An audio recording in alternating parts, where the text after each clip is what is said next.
AP cabinet కీలక నిర్ణయాలు తీసుకున్నాయి. Nominated పదవుల్లో బీసీలకు 34% రిజర్వేషన్ కల్పిస్తూ కేబినెట్ నిర్ణయం తీసుకుంది. ఎస్సీ, ఎస్టీ, బీసీ, మహిళా పారిశ్రామికవేత్తలను ఆదుకునేలా ప్రభుత్వ పాలసీలను రూపొందిస్తూ నిర్ణయం తీసుకుంది. ఈ మేరకు ఎంఎస్ఎంఈ పాలసీలో మార్పులకు నేటి కేబినెట్ ఆమోదం తెలిపింది. విద్యుత్ సహా పలు విభాగాల్లో ఎస్సీ, ఎస్టీ, బీసీ, మహిళా వర్గ పారిశ్రామికవేత్తలకు ప్రత్యేక రాయితీలు ఇవ్వనుంది కూటమి ప్రభుత్వం. ఇక మరిన్ని డీటెయిల్స్ తో ఏపీ కోఆర్డినేటర్ రాజేష్ లైవ్ లో సిద్ధంగా ఉన్నారు. రాజేష్, దీపిక, ఏపీ కేబినెట్ సమావేశంలో ముఖ్యమైన అంశాలను ఈరోజు కేబినెట్లో ప్రతిపాదించారు. ప్రధానంగా చూసుకుంటే నామినేటెడ్ పోస్టులకు సంబంధించి బీసీలకు 34% రిజర్వేషన్ కల్పిస్తూ, ఏదైతే గత ప్రభుత్వంలో 24% మేరకు రిజర్వేషన్ నామినేటెడ్ పోస్టుల్లో బీసీలకు ఉండేదో, ఎన్నికల సమయంలో ఇచ్చిన హామీ మేరకు 34% నామినేటెడ్ పోస్టుల్లో ఖచ్చితంగా బీసీకి నామినేటెడ్ పోస్టులకు స్థానం కల్పిస్తామని చెప్పిన మాట నెరవేర్చుకునే క్రమంలో 34% నామినేటెడ్ పోస్టులకు రిజర్వేషన్ అమలు చేశారు. దీంతో పాటు చూసుకుంటే పోలవరం ప్రాజెక్టు సంబంధించి R&R ఏదైతే గత ప్రభుత్వంలో పూర్తి స్థాయిలో ఇవ్వకుండా ఆపివేశారో దానికి సంబంధించి R&R ఎంతవరకు ఇవ్వాలి, పోలవరం ప్రాజెక్టు పనులు పూర్తి అయ్యే క్రమంలో ముందుకు వెళ్ళాలంటే R&R ప్రాజెక్టుకు పూర్తి స్థాయిలో ఇచ్చే విధంగా ఎవరికి కూడా ఇబ్బంది లేకుండా అక్కడ నిర్వాసితులను పక్కకు తీసుకువెళ్ళాలంటే ఇవ్వాల్సిన మొత్తం ఎక్కడి నుంచి తీసుకురావాలనే అంశాల మీద కూడా పూర్తి స్థాయిలో చేశారు. ఎంఎస్ఎంఈ స్కీముల్లో మహిళలకు కూడా ప్రాధాన్యత ఇవ్వటం, ఎంఎస్ఎంఈ స్కీముల ద్వారా పూర్తి స్థాయిలో నిరుద్యోగులని వృత్తికి కల్పించాలి. ఖచ్చితంగా పట్టాదారు పాస్ పుస్తకాలు, అనాదిగా వచ్చే పట్టాదారు పాస్ పుస్తకాల్లో అనేక సవరణలు చేయాల్సిన అవసరం ఉంది. దీనికి సంబంధించి సవరణ అంశం మీద కూడా ఈరోజు క్యాబినెట్లో చర్చ జరిగింది. ప్రధానంగా చూసుకుంటే క్యాబినెట్ సమావేశంలో ఈ బీసీలకి 34% రిజర్వేషన్ పెంపు, ఏదైతే గత ప్రభుత్వం 24% మేరకు మాత్రమే ఉన్న రిజర్వేషన్ 34% నామినేటెడ్ పోస్టులో రావడం ఒక పెద్ద శుభవార పరిణామంగా బీసీలు చెప్పుకోవచ్చు. అయితే మరోది పోలవరం ప్రాజెక్టు సంబంధించి నిర్వాసితులకు R&R విషయంలో కూడా చూసుకుంటే గడిచిన 5 సంవత్సరాల నుంచి ప్రతిసారి కూడా ఇస్తాం అనుకుంటూ వాయిదాలు పెట్టుకున్న క్రమంలో ఈ రోజు చూసుకుంటే ఈ హామీ కూడా ప్రధానంగా ఎన్నికల హామీల్లో ప్రధానమైన హామీ అని కూడా చెప్పుకోవచ్చు. పోలవరం ప్రాజెక్టు సంబంధించి నిర్వాసితులు పూర్తి స్థాయిలో R&R ఇవ్వకుండానే తోసిపుచ్చిన పరిస్థితి ఉంది గతంలో. అయితే అటువంటిది ఏం లేకుండా ఖచ్చితంగా R&R ప్రస్తుత వాల్యూ ప్రకారం R&R ఇచ్చేందుకు తీసుకోవాల్సిన చర్యల మీద కూడా ఈరోజు క్యాబినెట్లో నిర్ణయాలు తీసుకున్నారు. దీంతో పాటు కూడా చూసుకుంటే ఎంఎస్ఎంఈ స్కీమ్స్ రాష్ట్రంలో ముందుకు తీసుకెళ్లాలి. దానికి ఎక్కడైతే గతంలో ఆగిపోయి ఉన్నాయో వీటన్నిటిని కూడా ఇంప్లిమెంట్ చేసి ఎంఎస్ఎంఈ ద్వారా ముందుకు తీసుకెళ్లాలనే నిర్ణయం కూడా తీసుకున్నారు.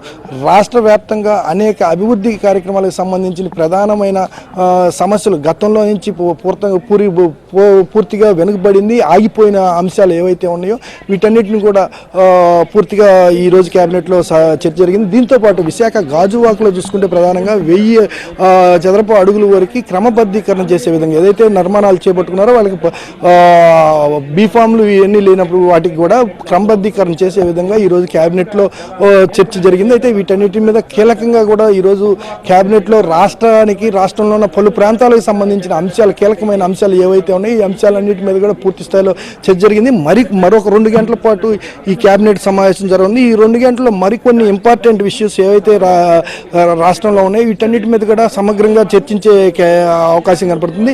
కూటమి ప్రభుత్వం ఏర్పడ్డాక ఈ రోజు జరిగే కేబినెట్ కొంత ప్రత్యేకత సంతరించుకొని ఉంది. అయితే ప్రధాన అంశాలైన ఈ పోలవరం ప్రాజెక్టుకు సంబంధించిన R&Rతో పాటు బీసీ రిజర్వేషన్ ఏదైతే 24 గత ప్రభుత్వంలో ఇచ్చిన 24% నుంచి 34% ఇవ్వటం, అదేవిధంగా ఏపీ బడ్జెట్ సంబంధించిన అంశాలు సంబంధించి ప్రధానంగా బడ్జెట్ డేట్లు ఎప్పటి నుంచి కేంద్ర బడ్జెట్ ఏర్పాటు చేయాలి, ఆ బడ్జెట్కి సంబంధించిన ప్రతిపాదనలతో పాటు ఎన్ని రోజులు ఏపీ బడ్జెట్ సమావేశాలు నిర్వహించాలనే అంశాల మీద ఈరోజు క్యాబినెట్లో మరికొద్ది నిమిషాల్లో ఆ అంశం కూడా చర్చ జరగబోతుంది. దీంతో పాటుగా చూసుకుంటే క్యాబినెట్లో రాష్ట్ర అభివృద్ధి అభివృద్ధికి సంబంధించి అమరావతి నిర్మాణ పనులకు సంబంధించి ఇప్పటికే కోట్ల రూపాయలు కేంద్రం నుంచి వచ్చినప్పటికి కూడా నిధులు, ఇంకా మరికొన్ని అవసరమైన నిధులు కావచ్చు, అమరావతి ఐకాన్ పనులు కూడా వేగవంతం చేసే దిశగా కూడా ప్రభుత్వం ఈరోజు కేబినెట్లో చర్చ జరుగుతుంది. అమరావతి పనులు ఇప్పటికే గడిచిన 2 నెలల నుంచి చూసుకుంటే వేగవంతంగా ఎక్కడికక్కడ అమరావతి నిర్మాణ పనులకు సంబంధించి పనులు టెండర్లు పిలవటం, అదేవిధంగా టెండర్ల ప్రక్రియ పూర్తయ్యి నిర్మాణ పనులు కూడా చేపట్టే దిశగా వర్కులు జరుగుతాయి. ఇటువంటి పనుల్లో ఎక్కడా కూడా నాణ్యతలు లోపాలు లేకుండా ఎక్కడ పకడ్బందీగా జరగాలి. ఎట్టి పరిస్థితుల్లో ఏ ఒక్కరు కూడా ప్రభుత్వం మీద నింద వేయకుండా బాధ్యతగా తీసుకోవాలనే నిర్మాణ పనులు, అమరావతి రాజధాని దేశంలోనే గొప్పగా కనపడాలనే అంశం మీద కూడా ఈరోజు కేబినెట్లో చర్చ జరుగుతుంది. పూర్తి స్థాయిలో మరో 2 గంటల పాటు ఈ కేబినెట్ సమావేశం కొనసాగుతుందని తెలుస్తుంది. దీపిక. రాజేష్, అలానే ఇప్పుడు కేబినెట్ ఏవైతే నిర్ణయాలు తీసుకుందో బీసీ రిజర్వేషన్లు కావచ్చు, ఇతరత్ర ఏమైనా కావచ్చు, సో ఇవన్నీ కూడా ఎప్పటి నుంచి అమల్లోకి వచ్చే అవకాశం కనిపిస్తుంది? అంటే ఇప్పుడు ఈరోజు జరిగిన క్యాబినెట్ నిర్ణయాలు ఏవైతే ఉన్నాయో ఇవన్నీ కూడా చట్టబద్ధత చేసి ఖచ్చితంగా త్వరలోనే ఇవన్నీ కూడా ఇంప్లిమెంట్ అయ్యే అవకాశాలు కూడా కనబడుతున్నాయి. ఒక పక్క చూసుకుంటే నామినేటెడ్ పదవులు ఇప్పటికే చూసుకుంటే కూటమి ప్రభుత్వం ఎన్నికల ముందు ఇచ్చిన హామీ మేరకే బీసీలకు ప్రాధాన్యత, ఈ నామినేటెడ్ పదవుల్లో ఏవైతే ప్రాధాన్యత ఇవ్వాలనుకుందో ఇప్పటివరకు రిలీజ్ చేసిన ఏవైతే నామినేటెడ్ పదవులు ఉన్నాయో బీసీలకి 34% రిజర్వేషన్ల ప్రకారం అధికారికంగా రాకపోయినప్పటికీ కూడా ఖచ్చితంగా 34% కల్పించింది. అయితే ప్రస్తుతం ఈ చట్ట సవరణ ఈరోజు కేబినెట్లో తీసుకున్న నిర్ణయాలు కూడా పూర్తి స్థాయిలో ఆమోదాలు తెలియజేసుకున్నాక ఇవన్నీ గ్రౌండ్ లెవెల్ ఇంప్లిమెంట్ అయితే ఇది ఈ లోపల వచ్చే పదవుల్లో కూడా ఏదైతే నామినేటెడ్ పదవులు ఉన్నాయో వీటిలో కూడా ఖచ్చితంగా బీసీలకి ప్రాధాన్యం కల్పిస్తాం అనేసి ముందుగానే ముఖ్యమంత్రి చంద్రబాబు నాయుడు చెప్పిన పరిస్థితి కూడా ఉంది. Deepika. Right, thanks for the updates.